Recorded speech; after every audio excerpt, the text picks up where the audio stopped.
Hello दोस्तों, पुनः एक बार स्वागत है। इंटरव्यू में 95% प्रश्न यहीं से उठते हैं और यहीं से समझ गए ना। चलिए पढ़ते हैं। एक बात मैं बता दूं कि आजकल मैं भी पीएचडी कर रहा हूं, तो उस पर भी हमें ध्यान देना पड़ता है और यहाँ भी ध्यान देना पड़ता है, इसलिए कुछ विलंबता होता रहता है। ठीक है, देखिए।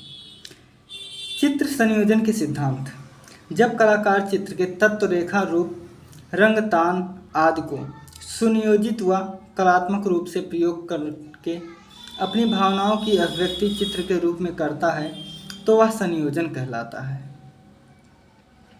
अब बताइए, यहीं से आप समझ जाएंगे। पहले देख लीजिए, संयोजन को प्रभावित करने के लिए कला के तत्वों का प्रयोग संयोजन के सिद्धांतों के आधार पर किया जाता है। संयोजन के सिद्धांत 6 हैं। अब एक चीज़ सबसे पहले आप ये समझो जो मैं समझाना चाहता हूँ।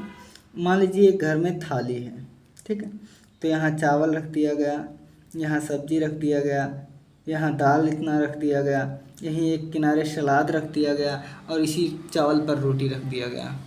तो ये हमारा प्लेट पूरा भर भी गया, देखने में अच्छा लग रहा है और सारा चीज़ आ भी गया। बस यही चीज़ है। ये कह रहा है कि चित्र में संयोजन कैसे दिखाना है, तो उसमें सहयोग होना चाहिए, सब चीज़ों के बीच में सामंजस्य होना चाहिए, संतुलन होना चाहिए, प्रभाविता के ढंग दिखने चाहिए, प्रभाविता सुव्यवस्थित दिखना चाहिए, लय परिपेक्ष। मैंने एक ट्रिग्ना है SSS देखो, S से सहयोग, S से सामंजस्य, S से संतुलन, P से प्रभाविता, P से लय को पुनरावृत्ति भी कहते हैं, इसलिए P से पुनरावृत्ता, P से परिपेक्ष। तो अगर कोई पूछेगा संयोजन के सिद्धांत तो तुरंत बताना 3 बार SS 3 बार PP। S का मतलब है सहयोग, सामंजस्य, संतुलन, P से होगा प्रभाविता, पुनरावृत्त और परिपेक्ष। बस याद हो गया। चलो, ऐसे ही याद किया जाता है। सहयोग का अर्थ है चित्र में संतुलन के विभिन्न तत्वों में अनुभूति, एकता, समानता तथा एक प्रकार का संबंध, जो संबंध संयोजन को एकता के सूत्र में बांधे रखता है। चित्र के विभिन्न तत्वों को इस तर्क संगत संबंध को सहयोग कहते हैं। समझिए। दूसरा, सामंजस्य। कला सृजन का वह सिद्धांत है जिसके अनुसार चित्र में सभी तत्वों जैसे आकृति, वर्ण, तान आदि एक दूसरे के साथ मेल खाते हुए प्रतीक हों तथा चित्र में निरर्थक विकर्ण तत्व ना आए, यानी जो निरर्थक चीज़ है वो सब उसमें ना आए। अब देखिए संतुलन किसी भी चीज़, जैसे देखिए अगर मान लीजिए ये एक त्रिकोण है, ये कोई ऐसी नुकीली चीज़ है, इस पर आपको गेंद रखना है तो गेंद ढंक जाएगी, लेकिन आ जाएगी जब संतुलन सही होगा। आप लोग देखेंगे मूवी में ऐसे उंगली के ऊपर जो है, ऐसे उंगली के ऊपर गेंद नचाते हैं ना, वही चीज़ संतुलन ऐसा सिद्धांत है जिसके माध्यम से चित्र के विरोधी तत्व को व्यवस्थित किया जाता है। संतुलन के अंतर्गत चित्र में रेखा, रूप, रंग सभी इस प्रकार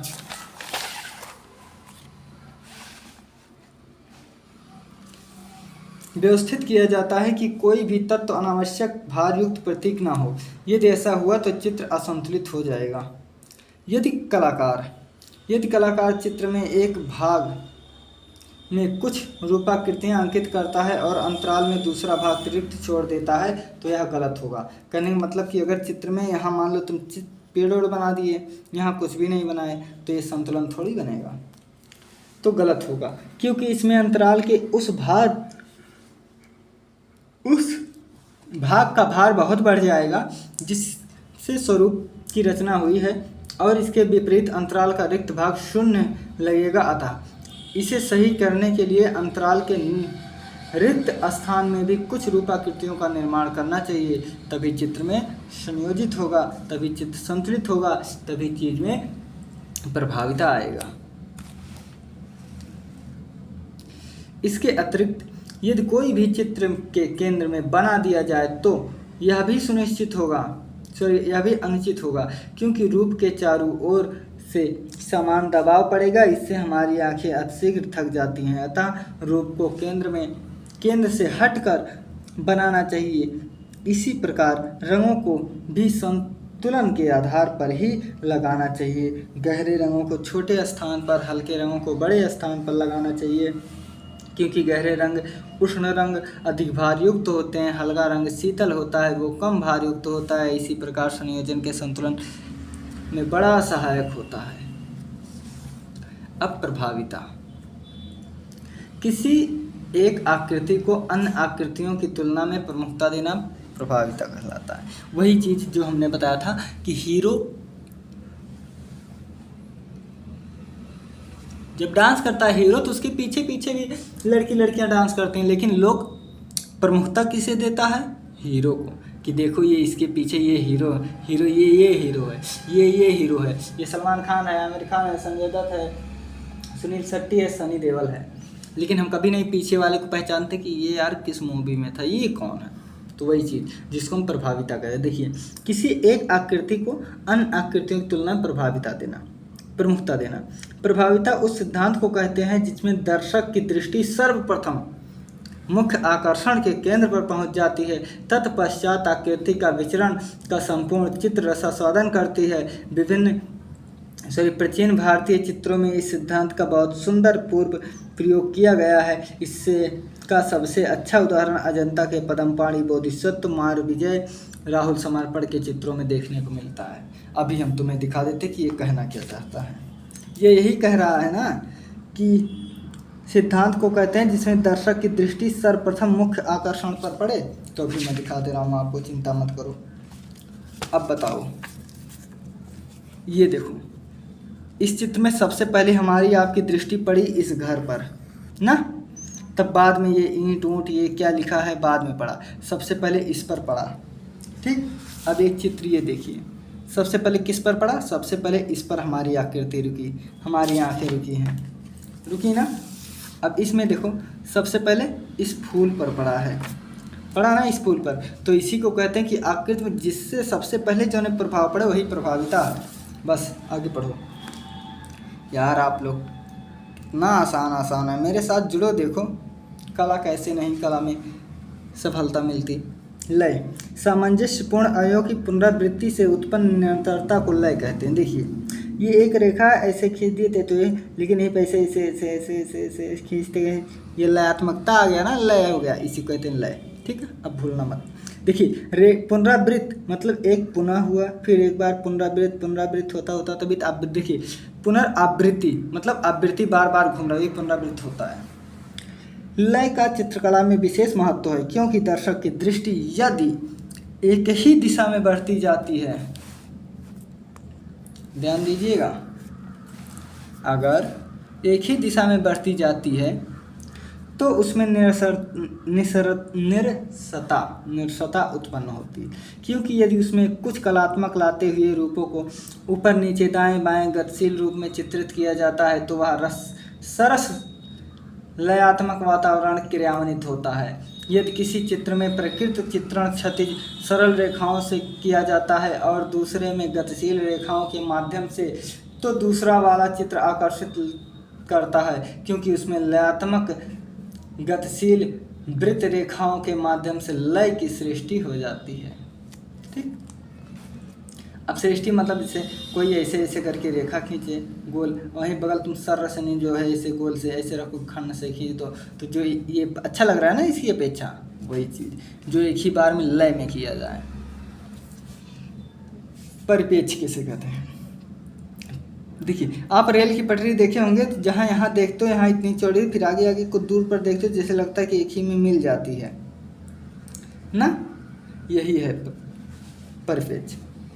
देखो, चित्र जब आप बनाते हो आगे बड़ा चित्र बनेगा, बहुत पीछे यहाँ छोटा ही चीज़ है। ठीक है, देखिए, परिपेक्ष के माध्यम से द्विआयामी धरातल पर वस्तुओं का त्रिआयामी प्रभाव दिखाया जाता है, यानी 2D से 3D। इसके अंतर्गत निकटता की दूरी के आधार पर पास की वस्तुएं आकार में बड़ी होती है, यही मैंने बताया, बड़ी होगी, दूर वाली छोटी होगी। बड़ी वर्ण निखार, दूर की वस्तुएं छोटी होंगी और धुंधली दिखाई देती है, यही क्या है? परिपेक्ष। अब कुछ महत्वपूर्ण बिंदु हैं, इसे भी देख लो। भारतीय चित्रकला के षडांग या अंग। कला के कितने भेद हैं? 6। कला के 6 भेद कौन कौन से हैं? रूप भेद, प्रमाण, भाव, लावण्य, योजना, सादृश्य, मणिका, भंग। ठीक है। इसी का एक श्लोक है पंडित यशोधर का, रूप भेदा परमाणानि भाव लावण्य योजनम सादृश्यवर्णिका भंग इचित षडांगम। देखिए, चक्षुष और आत्मा के द्वारा रूप की सही पहचान कहलाती है रूप भेद। रूप भेद के द्वारा क्या प्रकट होता है, तो आकृति की विभिन्नता व दृष्टि का ज्ञान। वस्तु का ब्यौरा प्रकट होता है प्रमाण से। संयोजन के सिद्धांत का अनुपात प्रकट करता है प्रमाण। विभिन्न आकृतियों के अनुपात का सही ज्ञान क्या कहलाता है, प्रमाण। प्रमाण की दृष्टि से कला आचार्यों ने इसके कितने भेद बताए, 5 भेद या रूप एक ही होता है। प्रमाण की दृष्टि से 5 रूपों का नाम है मानव, भयानक, राक्षस, कुमार और बालक। ठीक है। देखो, पहले बच्चा रहता है, फिर बड़ा होता है तो कुमार कहलाता है, और जब वो कुमार हो जाता है तो मानव हो जाता है, फिर उसके बाद भयानक के बाद राक्षस। बस ऐसे ही समझ लो। ठीक है। आगे देखिए, किसी प्रकार से समझो, बस समझो। प्रमाण की दृष्टि से मानव को कितने भागों में बांटा गया, 10 ताल। कितने ताल में, 10 ताल। प्रमाण की दृष्टि से भयानक को कितने तालों में बांटा गया, 12 ताल। प्रमाण की दृष्टि से राक्षस को कितने भाग में बांटा गया, 16 ताल। प्रमाण की दृष्टि से कुमार को कितने भाग में बांटा गया, 8 ताल। प्रमाण की दृष्टि से बालक को कितने भाग में बांटा गया, 5 ताल। ठीक है। आगे देखते हैं। देखिए, प्रमाण के निर्धारण में ताल या इकाई क्या है, तो 1 सिर बराबर। क्या, 1 सिर बराबर। सिर को कितने भागों में बांटा गया है, 4। पहला केश, दूसरा ललाट, तीसरा नासिका, चौथा ओठ या चिबुक। भाव कला में क्या देता है, तो अभिव्यक्ति देता है। आकृति के मनोभाव, स्वभाव एवं व्यंग्यात्मक क्रिया को क्या कहते हैं, भाव कहते हैं। भाव का घनिष्ठ संबंध किससे है, रस से है। काव्य शास्त्र में कितने रसों का वर्णन है, 9 रस का। 9वां रस कौन सा है, 9 रस का। काव्य में कितने रसों का वर्णन है, 9 रस का। 9वां रस कौन सा है, शांत रस है। विभाव के कितने भेद हैं, 2 भाव, आलंबन और उद्दीपन। अनुभाव के कितने भेद हैं, कायिक, मानसिक और सात्विक। संचारी भाव की संख्या कितनी है, 33। लावण्य योजना का क्या अर्थ है, रूप में सौंदर्य, रूप का सौंदर्य। रावण योजना के द्वारा क्या प्रकट होता है, सुंदरता। सादृश्य का क्या अर्थ है, देखे हुए रूपों के समान, यानी जय हूँ बहू बनाना, यही है। ये देखो, हूँ बहू लिखा हूँ। आकृति की समानता क्या प्रकट करती है, सादृश्य। विभिन्न प्रकार के रंगों का मिश्रण कहलाता है वर्णिका भंग। मुख्य रूप से माने जाने वाले रसों और उनमें संबंधित भाव या वर्णों का विवरण निम्न है।